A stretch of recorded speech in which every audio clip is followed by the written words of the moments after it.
केवल सत्कर्म ही हमको अमृत को प्रदान कर सकता है।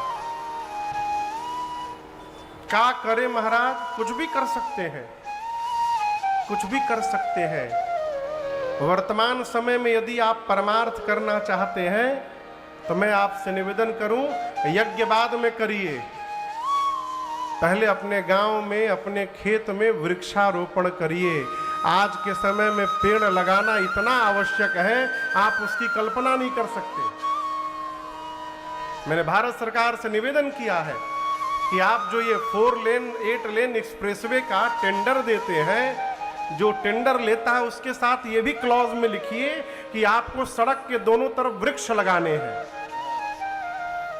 और बड़ भइला के बाद कांटे वाला वृक्ष नहीं लगाने हैं, ऐसे वृक्ष लगाने हैं जो छाया दे सके। नहीं तो जो स्थिति अरब की है वो स्थिति भारतवर्ष की होगी। यदि आज नहीं चेते हम लोग तो आने वाला भविष्य बहुत दुखदाई होगा। आप इतने लोग हैं, और तो छोड़िए, यदि केवल सनातनी जग गए तो 10 वर्ष के भीतर यह समस्या समाप्त हो जाएगी। 10 वर्ष के भीतर। कैसे महाराज?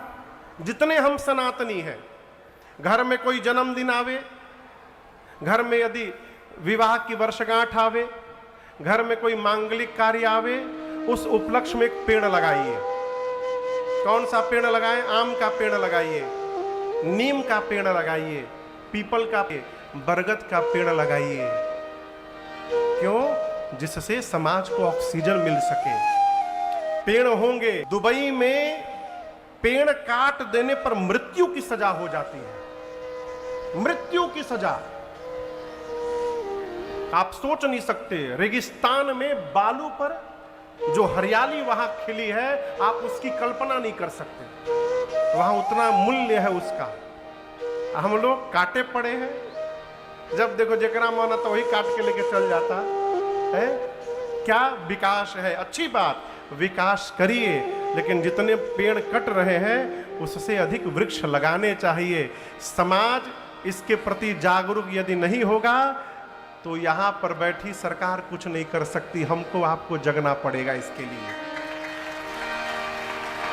और एक बात कहें, बोले, आप लोग मानिएगा, घर में यदि कोई चला जाए, दादाजी, दादी जी, पिताजी, बड़े पिताजी, आप उनका श्राद्ध कर्म करते हैं ना?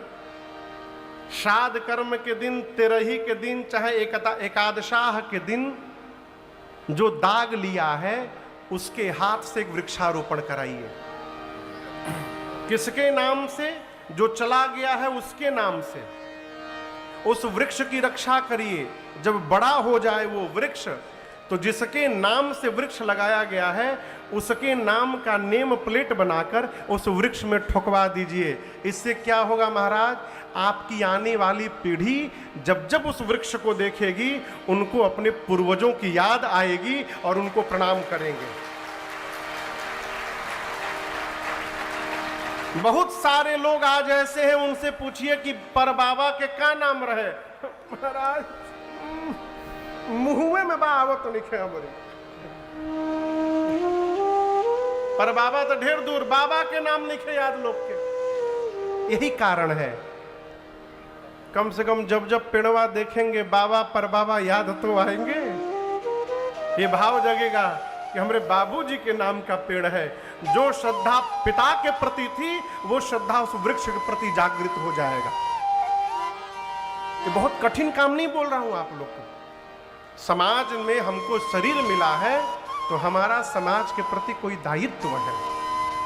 केवल रुपया कमाना, खाना, खा के सो जाना और सवेरे, ये जीवन थोड़ी है।